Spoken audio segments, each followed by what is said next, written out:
नमस्कार मित्रों, मैं डॉक्टर आलोक शांटिया अखिल भारतीय अधिकार संगठन की तरफ से वक्रतुंड महाकाय सूर्यकोटि समप्रभ निर्विघ्नं कुरु देव सर्वकार्येषु सर्वदा। आज भाद्रपद की चतुर्थी है और आज ही के दिन गणेश चतुर्थी भी कहते हैं। आज के दिन भगवान गणेश का अवतरण यानी जन्म माना जाता है। आज मैं जो आपसे कहने जा रहा हूँ वह पौराणिक कथाओं के आधार पर जो तथ्य हैं उससे एक बात स्पष्ट है कि हमारे धर्म संस्कृति में महिला के पास भी वैज्ञानिक शक्ति उतनी ही थी जितनी पुरुष के पास होती थी। माँ पार्वती एक अपनी शक्ति से पुत्र उत्पन्न करने की क्षमता और शक्ति रखती थी। वैसे तो वर्तमान में मैसाचुसेट्स यूनिवर्सिटी ने इस बात को प्रमाणित किया है कि आरंभ से ही पृथ्वी पर सिर्फ मादा थीं, लेकिन उत्परिवर्तन के कारण एक्स गुणसूत्र में परिवर्तन आया और वाई गुणसूत्र बना और उसके बाद पुरुष बने। अगर इस तथ्य वैज्ञानिक पर हम विश्वास करके गणेश चतुर्थी को देखना चाहें और माँ पार्वती जी द्वारा गणेश को पैदा करने की बात को करें तो माँ पार्वती को यह वैज्ञानिक तथ्य मालूम था कि एक्स गुणसूत्र में कैसे परिवर्तन करके पुत्र की भी उत्पत्ति की जा सकती है। उसमें पुरुष के किसी योगदान की आवश्यकता नहीं थी। और मेरी बात इसलिए भी प्रमाणित प्रतीत होगी आपको क्योंकि शंकर जी जब आते हैं पार्वती से मिलने के लिए और द्वार पर एक लड़का उन्हें जाने से अंदर रोकता है तो शंकर जी को यह नहीं ज्ञान है कि यह मेरा ही पुत्र है, क्योंकि उसे सिर्फ और सिर्फ पार्वती ने पैदा किया। वैज्ञानिक रूप से तो आज भी एक महिला बिना पुरुष की मदद के लड़की को उत्पन्न कर सकती है, लेकिन उत्परिवर्तन के माध्यम से एक्स गुणसूत्र के हुए परिवर्तन में वाई गुणसूत्र की संरचना और उससे पुत्र पैदा करने की अद्भुत क्षमता, वैज्ञानिक क्षमता पार्वती जी के प्रतीक के रूप में महिला के पास आदिकाल से दर्शाई गई है। शंकर जी के पास वैज्ञानिकता थी जिसे हम त्रिशूल कहते हैं, उससे वह एक हाइब्रिड संतान भी बनाने में क्षमता रखते थे। ट्रांसप्लांट करने का बहुत अच्छा एक प्रमाण है।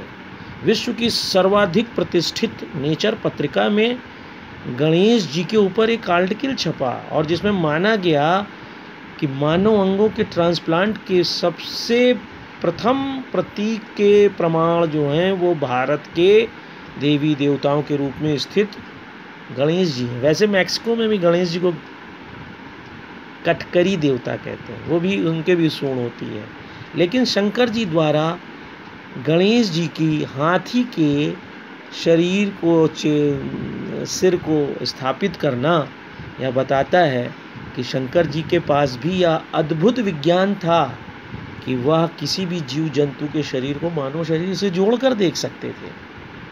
और आपको यह सोचना चाहिए कि सिर्फ हाथी जो विशालता का, शांति का, बुद्धि का प्रतीक है, यदि आप वैज्ञानिकता के आधार पर हाथी के गुणों को पढ़ें तो हाथी बहुत दूर तक चल रही किसी भी प्रक्रिया को देख सकता है, समझ सकता है, सैकड़ों किलोमीटर दूर अपने साथियों को संदेश दे सकता है। उसमें सामाजिकता सबसे अधिक पाई जाती है। वह अपने परिवार के लिए जीता है और वह जीवन को ज़्यादा स्थिर तरीके से रखता है।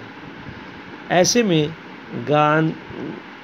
हाथी के सिर को ही गणेश जी के धड़ पर रखना इस बात को बताता है कि मानव के शरीर के भीतर जिन गुणों को स्थापित करने के प्रयास में एक जीव के सिर को लगाया गया उसमें हाथी को ज़्यादा उपयुक्त माना गया। इसलिए जब गणेश चतुर्थी हम आप मनाते हैं तो उसे विज्ञान की धरातल पर देखिए, जहाँ पर एक पूरा विज्ञान दिखाई देता है। एक लड़के का पूरा निर्माण, फिर उस लड़के के ऊपर ट्रांसप्लांट के द्वारा दूसरे का सिर लगाकर फिर एक नया जीवन देना। यदि इसे आप क्लासिकल थ्योरी भी मान लें, अर्थात जिसका प्रमाण अभी तक आप नहीं दे पाए हैं, तब भी इस बात की प्रामाणिकता कहीं न कहीं रही होगी, तभी यह बात कहानी के रूप में, कथा के रूप में, हमारे दर्शन और धर्म के रूप में हमारे सामने है। विज्ञान के रूप में ही हिंदू धर्म स्थापित है।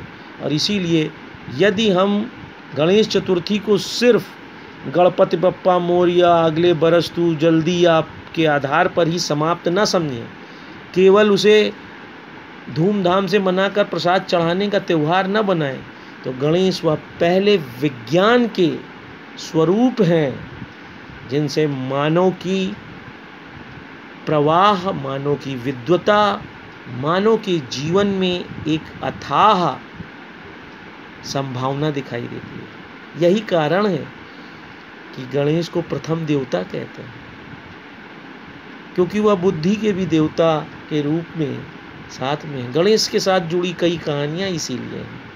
वहाँ पर भी बुद्धि का कितना अच्छा परिचय देते हैं कि माता पिता के चारों ओर चक्कर लगाकर गणेश प्रथम देवता बन जाते हैं। गणेश जी इस बात का संदेश देते हैं, दुनिया में कोई तीर्थ मत करो, कहीं मत जाओ, यदि तुम अपने माता पिता से जुड़े हो और माता पिता का सम्मान कर रहे हो तो सारा तीर्थ, सारा धर्म, सारे स्वर्ग उन्हीं के पास हैं। और सिर्फ चक्कर लगाने से जैसे गणेश जी प्रथम देवता बन गए, ऐसे ही माता पिता की सेवा करके इस नश्वर दुनिया में कोई भी व्यक्ति प्रथम व्यक्ति बन सकता है। यह संदेश है गणेश जी का। इसलिए हमें गणेश चतुर्थी के उन तथ्यों को ज़्यादा समझना चाहिए जिससे गणेश का दर्शन, गणेश का विज्ञान हमारे जीवन में स्थापित हो, अपने माता पिता को समझ सकें और विज्ञान के उस प्राचीन स्वर को ढूंढ सकें जो भारत में कभी मौजूद था। आप सभी को गणेश चतुर्थी की शुभकामना। अखिल भारतीय अधिकार संगठन का यह वीडियो अगर आपको समझ में आए तो दूर तक ले जाएं, ताकि हम सभी लोग सिर्फ एक प्रतीक के रूप में गणेश की पूजा करने के बजाय विज्ञान, समाज, नैतिक मूल्य के रूप में भी गणेश को अपने दिल, अपने समाज में स्थापित करें और हम कह सकें गणपति बप्पा मोरया। जय हिंद, जय भारत।